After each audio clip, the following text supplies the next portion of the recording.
Hi, everybody. Welcome for being here. Welcome. Thank you for being here today and welcome. My name is Cindy Colburn. I am speaking very loudly. I am the coordinator of the art history program and a professor of art history here at Pepperdine. And we started this lecture series, the Art and Art History lecture series, a long time ago, around the time when we started the program. About 20 years ago. And it is a way for us to bring specialists out for our students to hear from because we are a smaller school with smaller programs. We are small but mighty, and so this is an opportunity for you to hear from an expert on their life's research, right? And to learn from them. So we have several speakers come out each semester, both artists and art historians, and also archaeologists. We had an archaeologist 2 weeks ago. And so if you're interested in this series and this is the first time you're coming, just let us know and we can send you an email about it whenever we have talks coming up. So we're really happy you're here. So, and I would just also want to start by thanking the library. They make it really easy for us. And trust me, in years past, I was hauling chairs and setting up projectors. And once I almost damaged a work of art, so they stopped letting me set up screens. And so I'm really happy to be here in the library. It's a great space. And so thanks especially to Jeff Bowen for facilitating us with these lectures. Um, so I'm really pleased also to introduce our speaker today because he has become a dear friend. He is someone who I met, who knew my advisor at UCLA. When he talks like today, for those of you who are art historians, he was like, oh yeah, when I was with Linda Nochlin, at this point, and I was like, Linda Nochlin, she wrote like this great feminist work called, why have there been no great women artists, and like blew open the field of feminism and art history in a way that no one could have expected. And so he just drops these names, and he's not a name dropper, actually. He's just really an authentic, amazing human being who's met all these people. So, but we met 15 years ago, maybe, when he reviewed our program in the art history department. And he left, and everybody just felt lighter on their feet. It was just such a powerful, warm experience. He made us feel valued and as though we were doing good things and on the right track. He came back out and reviewed us again. We had someone in between, and then he came back out and reviewed us again more recently.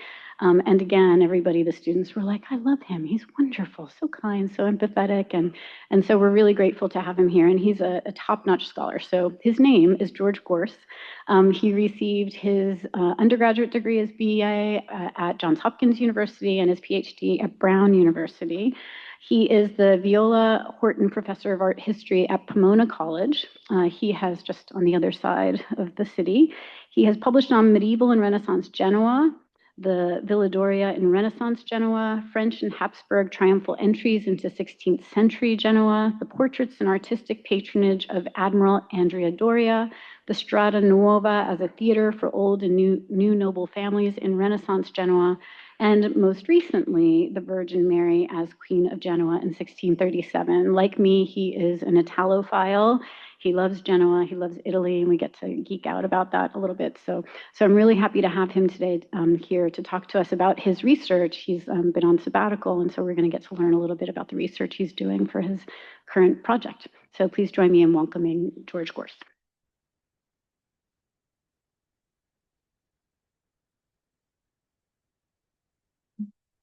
Thank you for coming out on Friday afternoon, beautiful Southern California weather. And I'm very happy to come back to Pepperdine. I have a very fond spot in my heart for Pepperdine and for the colleagues here. And I've met in art and art history and Italian studies and library sciences and special collections. This is an opportune moment because I'm on sabbatical this year and I'm working at home, but Naomi and I will get to Genoa probably in the spring, as we normally do, at least a touch base. The first time I went to Genoa was October the 12th, Columbus Day in 1975.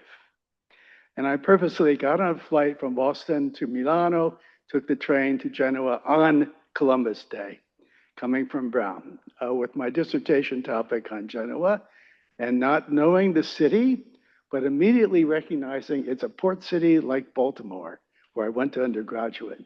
And so it was very familiar to me. So everybody was talking about how sporco and everything else and dirty and all those nasty things that ports are associated with.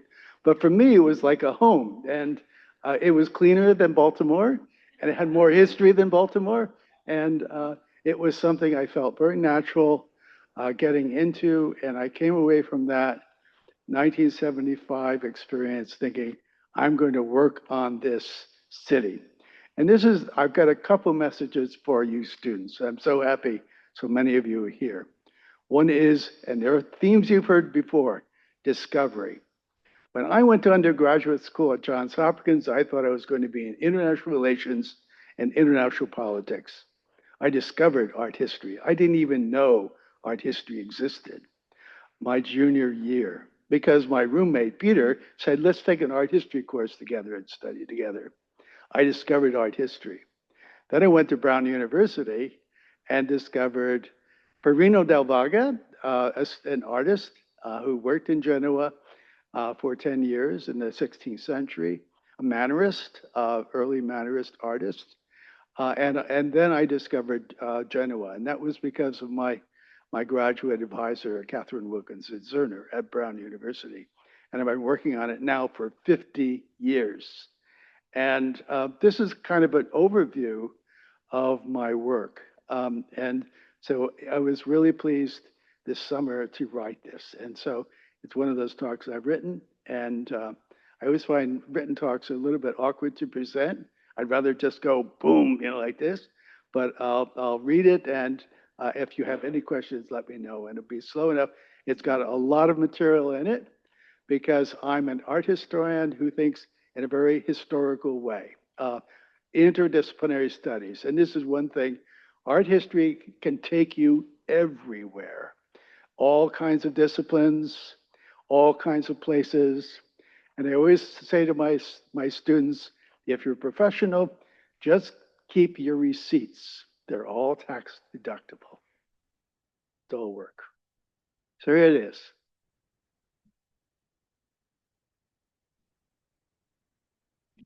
Italian humanist and papal secretary Francesco Petrarca and other medieval pilgrims and travelers described Genova La Superba, Genoa the Proud, as a natural harbor, scenic maritime theater, a verdant, labyrinthine, walled paradisal garden, an entry portal to Italy and our world. This is very different from modern views of Genoa as a marginal rather than central actor among Italian city-states. How did this fall from grace happen? Fernand Braudel, French economic historian, and other modern economic historians recognize Genoa as a major trading city in the Mediterranean world. Part of what Roberto Lopez, who was himself Genoese and Jewish, had to leave Italy in the 30s, called the commercial revolution of the late Middle Ages. And Lopez did his work teaching economics at Yale, and that was a really important impact on what has happened here. But it was plagued by,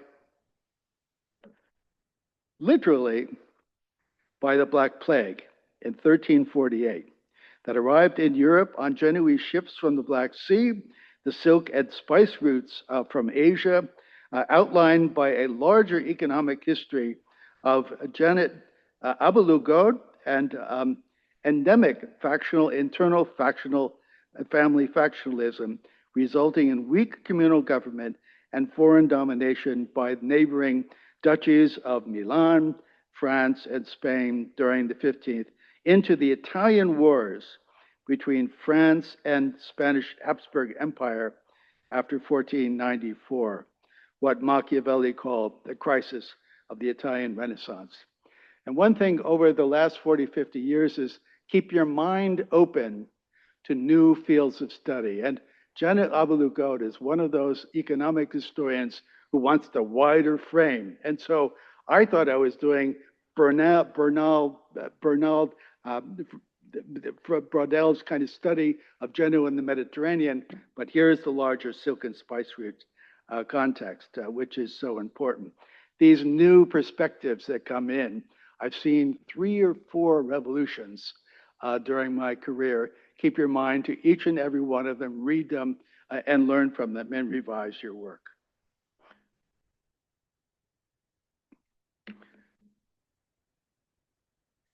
Coming out of this major cultural crisis, the centrality of Genoa can be seen again in Genoese merchant, navigator, discoverer, Christopher Columbus in his 4 voyages across the Atlantic on behalf of Ferdinand and Isabella of Castile and Aragon in Spain. At the end of the Reconquista of Iberia from the Muslims and Jews in 1492.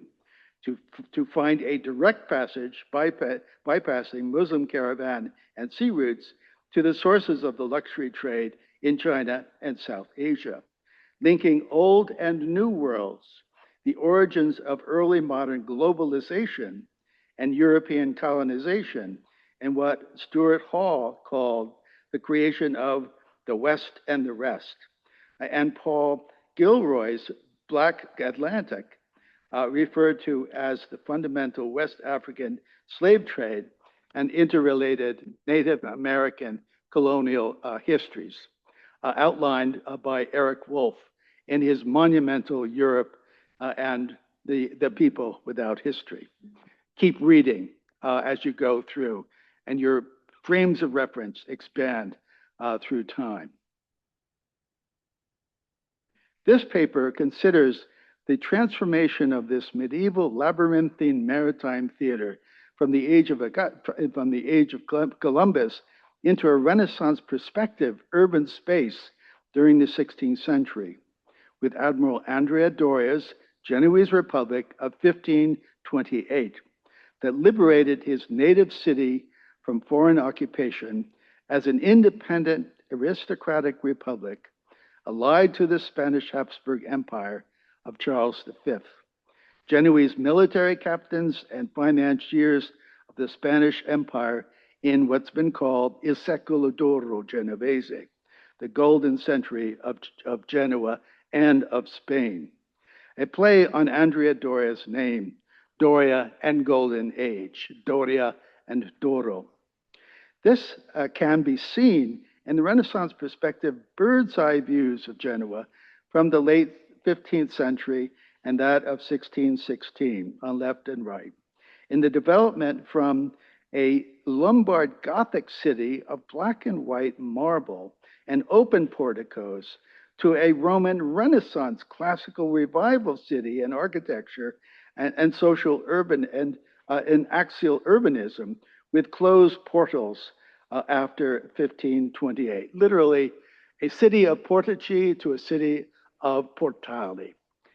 A city as medieval labyrinthine theater to Renaissance closed perspective, and then to open Baroque infinite space in ascent during the 17th century. And that's the story I want to tell today of the sort of reconception of the city, not just the styles, but the city from medieval to Renaissance to Baroque. Throughout, Genoa played a central role on this rapidly changing world stage from a medieval to early modern world today. And it all began with a triumphal entry and temporary decorations in wood, painted canvas, and stucco to a monumental transformation of urban space, a complex layered palimpsest, layering of cities. And this is the tremendous thing about Genoa.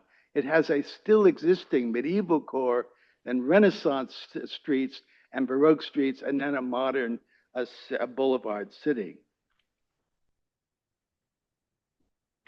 Dramatic turning point in the Italian wars, Andrea Doria switched sides from France to Spain in the summer of 1528, a classic Machiavellian political about-face, laying siege to his native city with his galley fleet on September 12, 1528, overthrowing French occupation and declaring an independent republic of Genoa in alliance with Emperor Charles V of Spain as admiral of the Habsburg fleet in the Mediterranean.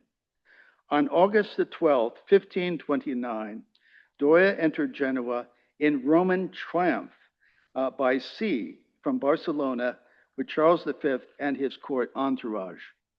En route to Bologna for coronation as Holy Roman Emperor by a much humbled Medici Pope Clement VII. After the devastating sack of Rome in May 1527, and the coronation in Bologna being on February the 24th, 1530, the so-called beginning of Spanish Italy, domination of Spain. On the Molo harbor front, the Florentine Roman artist, disciple of Raphael, Perino del Vaga, under the patronage of Andrea Doria after the sack of Rome, designed a single triumphal arch and a second triple triumphal arch in the temporary decorations on the Molo and on the Piazza Giustiniani, halfway to the Cathedral of Genoa.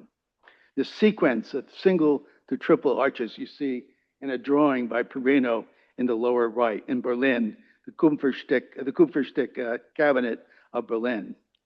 This transformed medieval Genoa into a Renaissance city in terms of imagination, a symbolic Rome in replica of the single to triple triumphal arches of Emperors Titus and Septimius Severus on the Roman Forum, en route on the Via Sacra to the Capitoline Hill and Temple of Jupiter, Juno, and Minerva. As well, this transformation of Genoa into a new Rome, an image of the Genoese Republic, reimagined urban space from a labyrinthine medieval to an opened up perspectival axial series of spaces in prospettiva, a new space and collective identity, a new classical theater set, and urban scenography. This drawing by Perino, I was studying in the late 80s. I was at Itati in Florence, and then suddenly I had that photograph on my desk right next to it of the Roman Forum, and I suddenly went, aha, Perino, that's what you're doing. Single arch, and he identifies it, Molo and triple arch, Giustiniani, the Piazza Giustiniani, halfway to the cathedral. And that was one of those aha moments that you get and is shaped it. And I've been thinking about this, not only change from a medieval to a Renaissance Roman kind of image of the city, but the reconceptualization of space now that you see from a labyrinthine kind of space, the medieval city, to this perspectival kind of space with the one-point perspective revolution of Brunelleschi and others in the 15th and 16th centuries.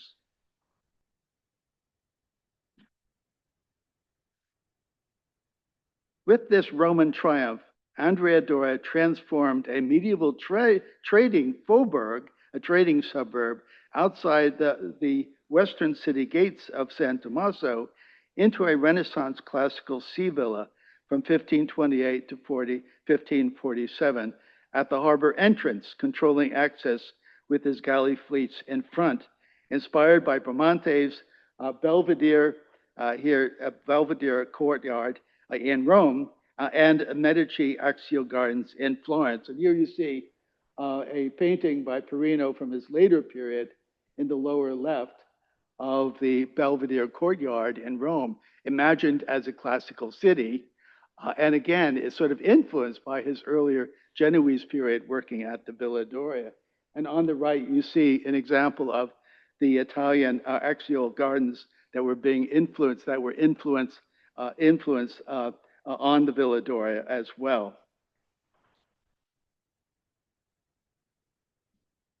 The Villa Doria became an image of Renaissance Genoa, as seen in Flemish artist Jan Massis's allegorical paintings of Flora Venus in front of Antwerp and Genoa on left and right, symbolic of the Habsburg alliance, with the north entrance a street facade and axial garden in the mountainside of Andrea Doria, in the middle ground before a panorama of the harbor amphitheater.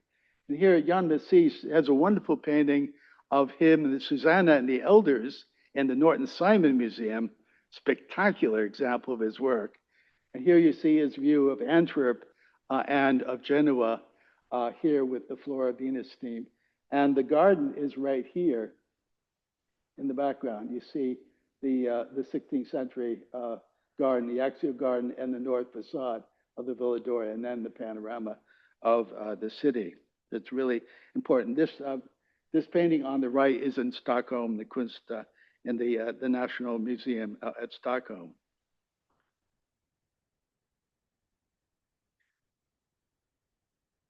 Quirino da Varga's villa program followed the Roman triumph idea from the north entrance street facade with a series of painted relief scenes of Camillus saving Rome from the barbarian Gauls, that is to say, the French, and refounding their ancient Roman Republic described in Livy's History of Rome. You see this in a drawing right here, one of two drawings, finished drawings. This one's in France, in Chantilly, and the others in the Rijksmuseum in Amsterdam. In Livy's History of Rome, Camillus' theme on the north facade to rustic fortress painted architecture, never executed but known through preliminary drawings, to the south garden facade. You see it on the center and the top, overlooking the harbor, with a series of painted scenes from Jason and the Argonauts in search of the Golden Fleece, still detectable in 19th century photographs. There are these wonderful Fratelli Alinari photos from the 19th century, large format photography. You can read the details, and here in this you can see actually the shadow of the paintings on the south facade. So what's happening here is, my argument is, the villa program came out of the triumphal entry and follows this idea of a triumphal progression of Rome and the refounding of Rome in terms of the iconography that's made permanent now at the villa as an entranceway into the city. Andrea Doria received the Golden Fleece from Charles V in 1531. That's relevant to Jason and the Argonauts, with title of Principe di Melfi, inland from Naples as part of the Spanish Habsburg Empire in Italy, really consolidating power in terms of Genoa and Naples and Sicily. In procession, Roman themes of republic, family, and empire articulated the decorative program of the Villa Doria from a ground floor vestibule up to the triumphal staircase to the piano nobile, the main living story, where you see a Doric loggia in Doric order with Michelangelo's figures of Doria sea captains from the Middle Ages. A genealogy for Andrea Doria's refoundation of Renaissance Genoa with such stucco vaults, with rich stucco vaults and scenes from the Roman Republic above. And flanking ceiling decorations, quadri riportato, of Neptune calming the seas, quos ego from the opening books of Virgil's Aeneid, and Jupiter casting down the giants from Ovid's Metamorphoses over the east and west grand ceremonial salons. Imperial themes over sea and land, later projected into the gardens and urban iconography with Giovanni Andrea Doria's villa expansion after the admiral's death in 1560, until his great-nephew's death in 1606, with a colossal Jupiter on the mountainside and Neptune coming to sea in the south garden. Guardians of the city overlooking the harbor entrance to Italy in our world. And you get a sense of the sequence here. I can load them into one slide. What digital media can do for you, different from the old slides we used to have, right? Go from here, Republic and Empire with Camillus and here Jason, to the interior where you come up to the second floor loggia right here.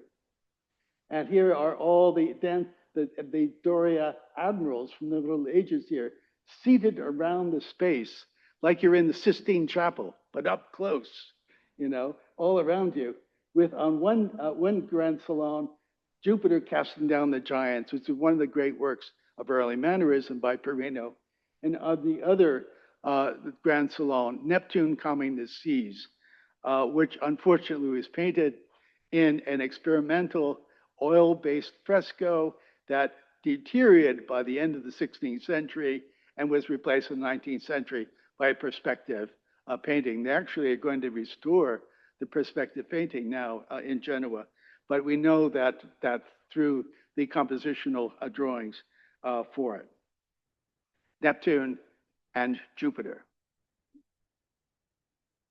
This became the commercial military court center for Andrea Doria's Augustan political program and Spanish relations during Charles V's and Philip II's triumphal entries into Genoa, a centerpiece of Habsburg-Italian relations from 1528 until the end of the Republic, with Napoleon's invasion of Italy in 1797.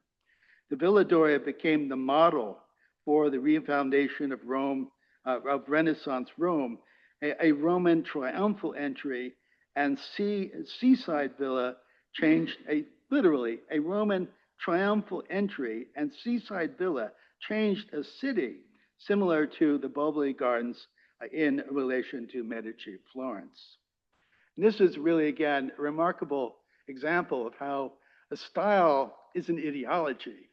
It's a political program. And you start reading these styles, the implications of them, and it gets deeper and deeper and deeper.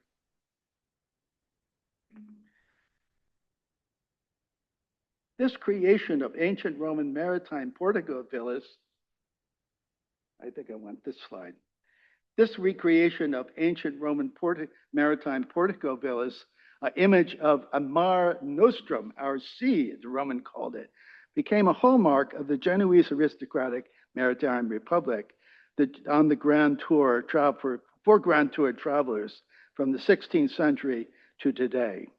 We see its immediate influence in the U-shaped portico villa of humanist physician, historian, bishop, and scholar Paolo Giovio in his native Como, north of Milan against the Alps. Lake Como, his villa's recreation of Pliny the Younger's lakeside villa on Lake Como, described in Pliny's letters here from the end of the first century AD, in one of his letters from that period. And you see here a painting of Giovio's villa on Lake Como, which is a beautiful, beautiful site up against the Alps. And again, you see this U-shaped kind of configuration. This villa no longer exists, so it's a reconstruction problem. And on the left, you see a Pompeii painting, an example of this that you'll see in the Archaeological Museum of Pompeii, of Naples. We enjoy, and this is another one of the treats I have, giving this lecture here with surfboards all around us. They're like, Easter Island gods. I'm so impressed by the monumentality of them. We enjoy this Mediterranean tradition here at the Getty Villa in Malibu, a recreation of the Villa of the Papyri in Herculaneum on the Bay of Naples, and on your beautiful ascending scenic campus, a sunny maritime theater indeed. This part will astound you. Giovio played a significant advising role in the changing portraits of Andrea Doria, seen in Sebastiano del Piombo's portrait of Andrea Doria, upper left, as captain of the papal fleet of Pope Clement VII and the French in 1526, with naval cap and gown, now in the Villa Doria in Genoa collection, pointing down in a dramatic Michelangelesque, a hand from the creation of Adam in the Sistine Chapel, to an antique naval relief in Triumph, to his unmasking or disrobing in Florentine sculptor follower of Michelangelo, Baccio Bandinelli's commission for a colossal nude portrait of Andrea Doria as Neptune after the triumphal entry of Charles V into Genoa in 1529, seen in a presentation drawing in the British Museum, and the partially cloaked statue in Carrara, where the marble was quarried and left unfinished in 1536, upon which the erotic portrait of Andrea Doria as Neptune by Medici court artist Agnolo Bronzino was based for Giovio's Lake Como Museo, now in the Brera Museum in Milano. You see that right there. Sexy indeed.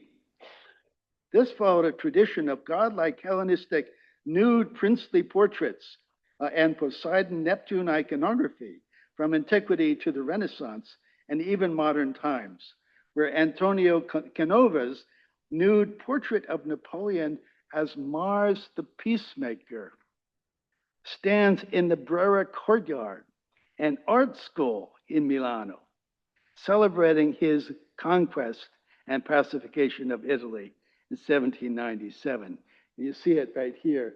Right there, you go in, you see this beautiful, this statue, bronze statue of the nude Napoleon standing there, in the courtyard with all the art students hanging on around it. And you see the sequence there in terms of this tradition. Indeed, the emperor has no clothes.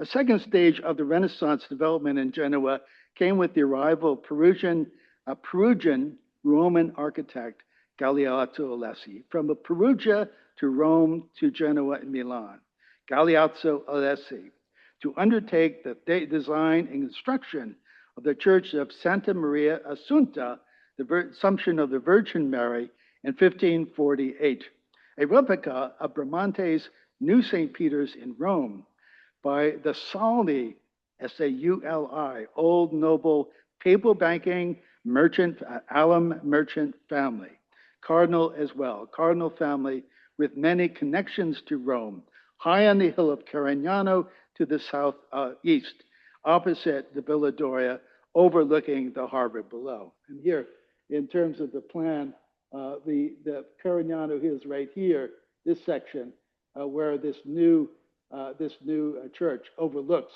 on formerly a neighborhood that was controlled by the French cause Fieschi family in that neighborhood, the villa here. And you can see it here in a view of Genoa. You see the prominence here of Santa Maria Assunta by the second half of the 16th century. This was the former seat of the rival Fieschi family, supporters of the French cause, which tried to overthrow the Doria Republic in 1547 with the conspiracy of Gianluigi Fieschi, who failed, and their sumptuous Lombard Gothic early Renaissance black and white marble villa with extensive walled gardens in Carignano, known from the Grassi view on the left, but also contemporary descriptions, was demolished, giving rise to this monumental Sauli Old Noble family church, a new counter-Reformation Marian church on the hillside, a restatement of the Republic's identification with Rome. And here's again the second stage. And this part of the research, I've been arguing that these churches and villas and palaces by Alessi, 1540s and 50s, created here a second phase of the Roman style, but again, consolidated the sort of connection between Genoa and Spain and Rome that, again, you see in the 16th century. And this is a beautiful church right up there and recently restored.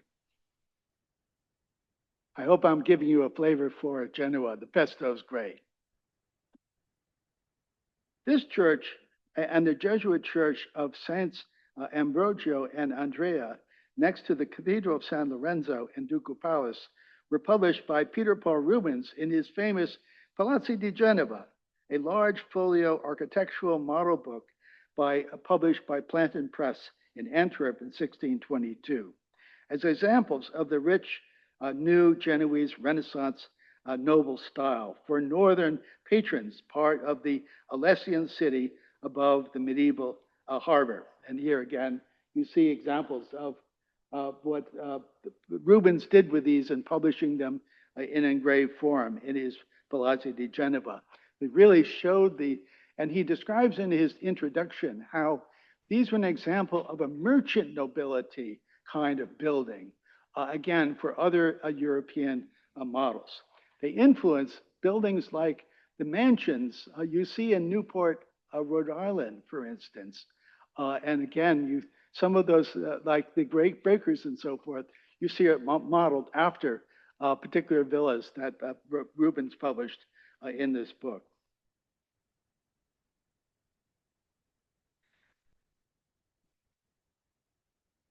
Yes.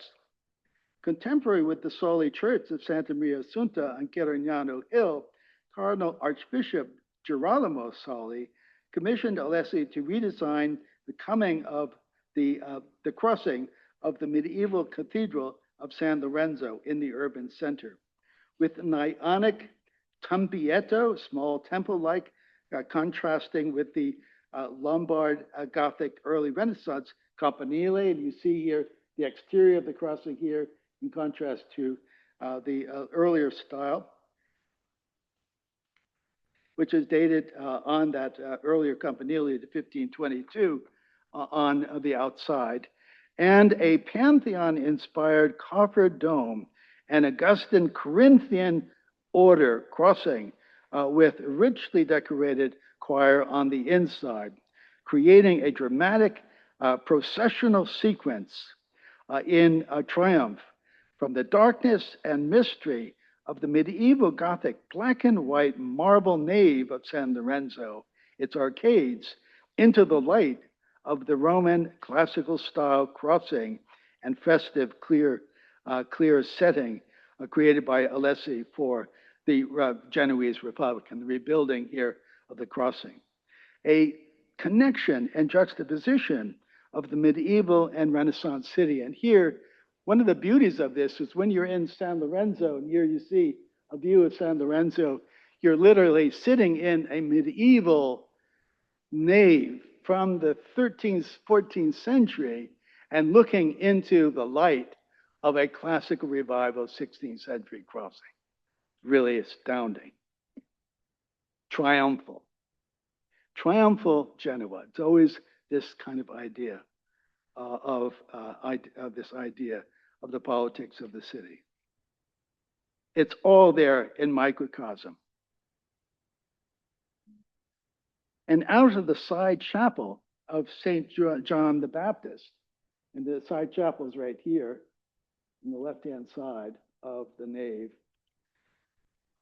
Out of the side chapel of St. John the Baptist, a patron saint of Genoa, but also of Florence, a rival, the relics, ashes of the Baptist, spoils of the First Crusade in 1098, are taken in solemn procession each year on the feast day of the Nativity of the Baptist, June the 24th, to the harbor front, where the Archbishop blesses the sea in rivalry with Florence on June the 24th as well.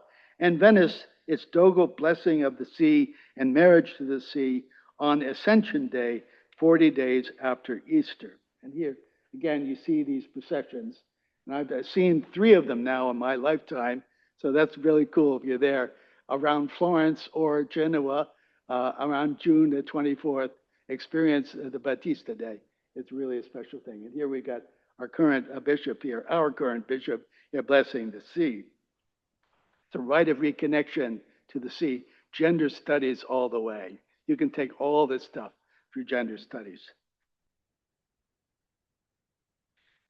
And on the Moho, where Perino del Varga's temporary triumphal arch once stood, Alessi designed a monumental rustic entrance portal with flanking diamond-shaped bastions, a permanent statement of the Genoese Republic, for ceremonial entries and military defense, part of a modernization of the harbor front and enclosing wall systems. Alessi's Porta del Molo is front and back, like the ancient god Janus, protector of city gates, entrance portals, New Year's, and Golden Age. January under Augustan Capricorn in the zodiac, which the Genoese acclaimed as their ancient founder, Janus and Genua, the medieval name for Genoa, Janua, a foundation myth found in the cathedral in a Janus portrait and above the arcade inscription above the chapel of the Baptist, a new Janus. You see here here we go. You see the Janus portrait right here in the cathedral. We see an early medieval coin here with the gate here of Genua, Janus again, and again the sort of bifront and this idea of the city as founded here by Janus, the god here of the new year.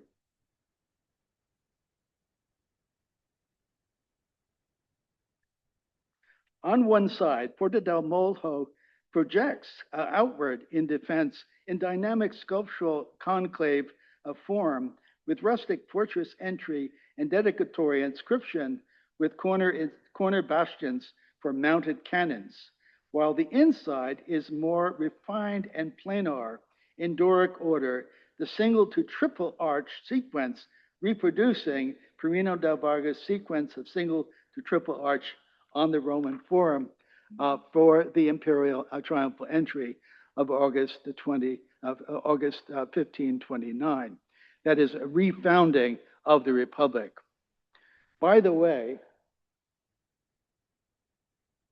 you see the same sequence in Paris with the single arch of the Grand Arc de la Défense, the cube of the business district to here the west, the modern business district, and the Arc de Triomphe, the single arch of the Arc de Triomphe of the French Revolution and Napoleonic period, down through the Champs-Élysées, the Elysian Fields or Paradise, into the triple arch, the triumph of the Arch of Triumph of Carousel, the Carousel triple arch on the way eastward toward the rising sun and the Louvre, and Iampe's La Pyramide, a reference to France and Egypt in the Court of Honor, part of Haussmann's Paris and the Eiffel Tower in the modern bourgeois boulevard city. Now there's a theater for you. And the point I'm making here is, do you see the Arc de Triomphe? You say, oh yeah, it's a Roman classical thing. But think about the single to triple arch you see there from the Arc de Triomphe to the Carousel, the Arc de Carousel. Again, it's a very specific reference to the Roman Forum. And that's really sort of, again, at each step, you try to sort of step one step farther in terms of the interpretation. And now that's a theater for you. The historical imagery goes on and on, whatever culture you enter, for all the worlds of stage, as Shakespeare once said. Now here's the heart of it. And above medieval Genoa, Alessi designed a sumptuous Renaissance axial palace street, the Strada Nuova, or Via Aurea, Golden Street, Via Garibaldi, today after 1882. A classical stage for the Genoese old nobility, financiers of the Habsburg Holy Roman Empire in the Old and New Worlds. Perino del Varga's perspectival Renaissance transformation of the medieval city in 1529 now became a monumental street above the trading emporium for ceremonial presentation, special triumphal receptions, organized by the Republic into a system called La Sorte, or lottery, after 1588. Selected temporary palaces and villa residences for visiting dignitaries, depending on their rank, first class, second class, third class, and regular feast day celebrations, whether they be Carnevale, shown in the right, the lower right, with an African Turkish papal procession in the foreground in the Piazza delle Fontane Marose, right next to the Strada Nuova, and the jousting that goes on the Strada Nuova itself. And this is, again, one of the extraordinary paintings in Genoa that shows the kind of ceremonial uses of the space. Like an ancient hippodrome or a religious procession, such as Corpus Domini in mid-June, or penitential processions like Saint Sebastian, etc., during times of crisis and of pestilence or jubilation and triumph. Genoese architectural historian Mario Lobo called the Strada Nuova più che una strada, un quartiere, more than a street, a neighborhood, a precinct for Genoese old noble families who previously lived separately in the medieval city in their family alberghi, family neighborhoods, enclosed defensive neighborhoods, to an association of leading old noble families, a corporate albergo of finance above the commercial port city, a financial district or Renaissance city above the medieval trading city.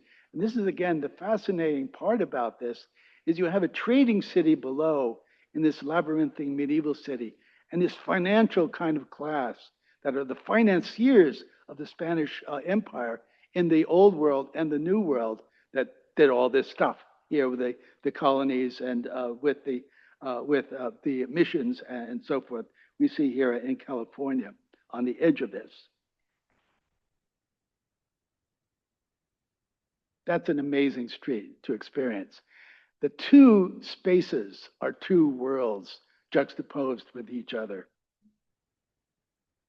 5 old noble families, the Pallavicino, Spinola, Lercari, Lomellino, and Grimaldi, built the first 10 palaces on the Strada Nuova from east to west, from 1558 to 1579, followed a building boom, followed by the Brunelleschi Sale and Durazzo families of the new nobility in the 17th and 18th centuries at the West End.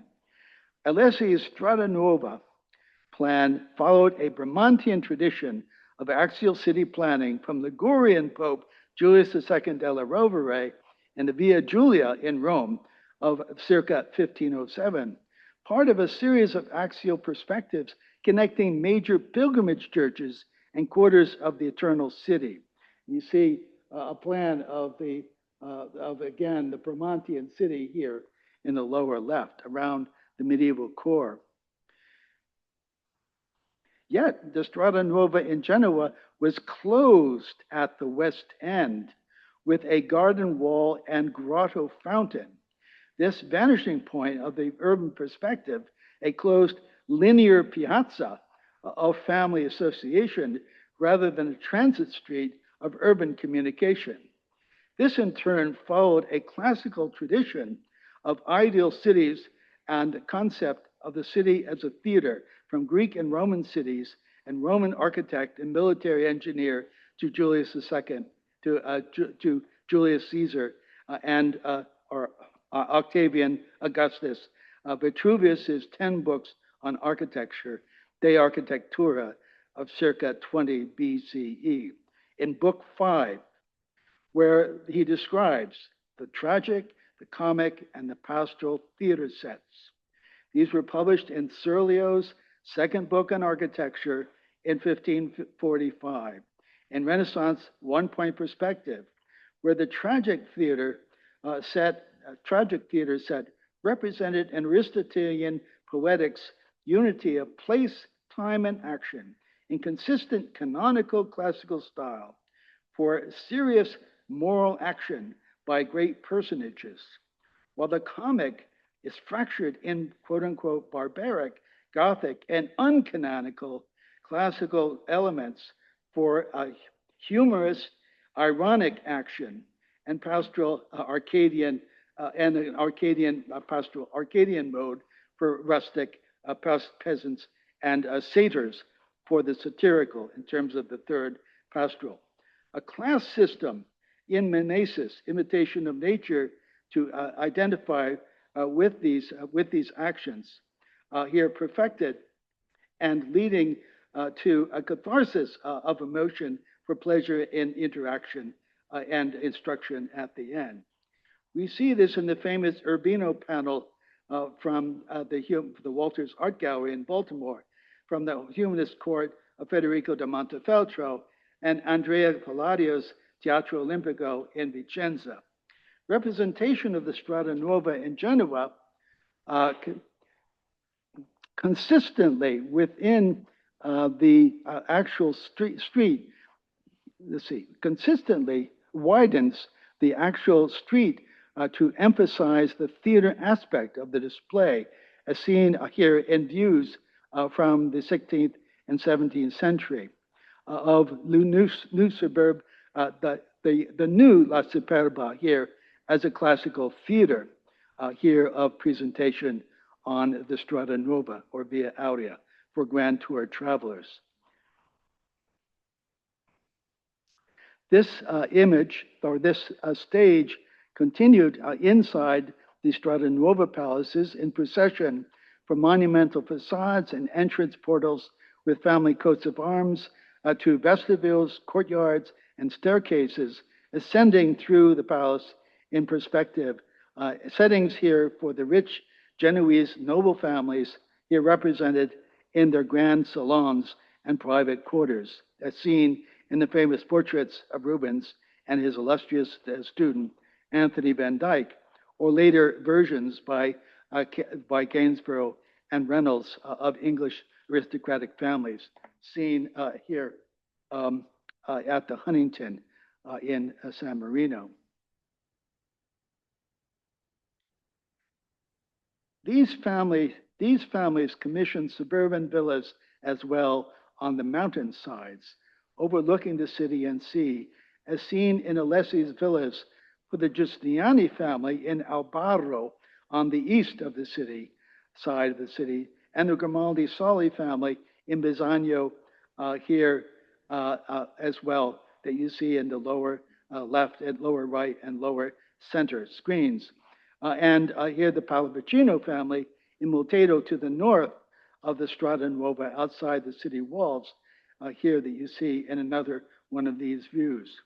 These Roman classical block forms with Vitruvian orders stood on extensive excavated platforms and terraces over formal axial gardens with commanding views, a Bramantian tradition adapted to the rugged topography of Liguria and Genoese culture.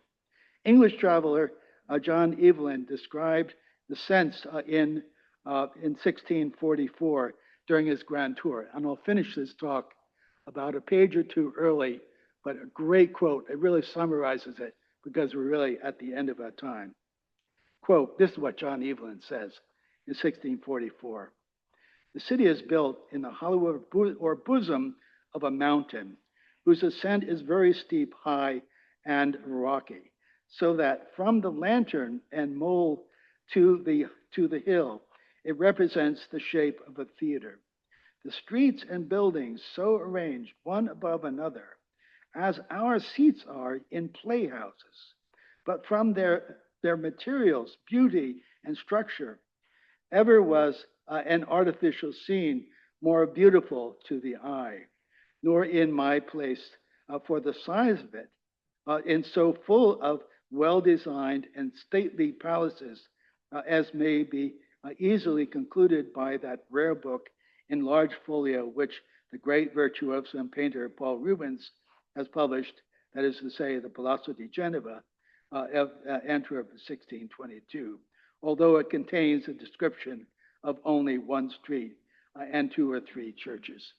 And here again, you see this, and the Baroque city is then expanded outward, and the mid-19th century, they tear down the walls and build these boulevards out into the city, and literally you see one after the other. And something that's come up with the recent studies of the Virgin Mary, as Queen of Genoa, is the building of a wall system right up to the top of the mountains of surrounding thing, where really the city is expanded into an infinite kind of space that you see with the new Baroque city after the 1630s and 40s. That's the overview that I have for you. Thank you.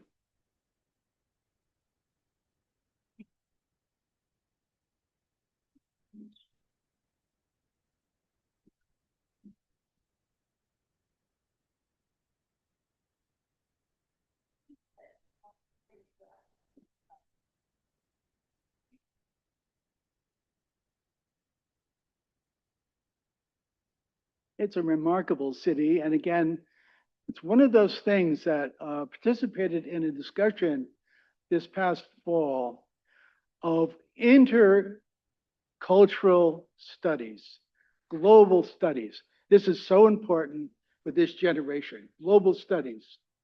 And for me, it's been getting out of the sort of main, everyone works on Florence, Venice, and Rome, into another center, making Italy more plural cultural kind of peninsula in the Mediterranean and larger silk and spice routes. But now with global history, it's really interesting the dynamic of doing these comparative studies, broad sweeping studies globally, at the same time going vertically into the local centers, and how to get the two. Don't try to do it yourself. It's a collaborative thing. And as you go through your career, you make connections and you start organizing conference sessions together. You start collaborating in publications together in order to do that. Otherwise, you get gray hair very quickly. Please, David. Thank you.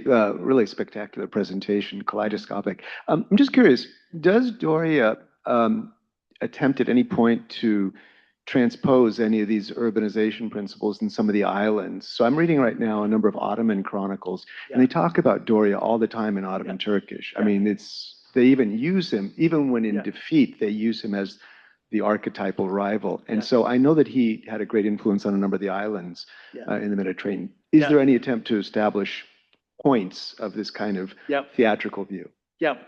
This is important. The colonies here, you have the Black Sea and Kafiro. So on the northern side of the Black Sea, opposite Istanbul or Constantinople.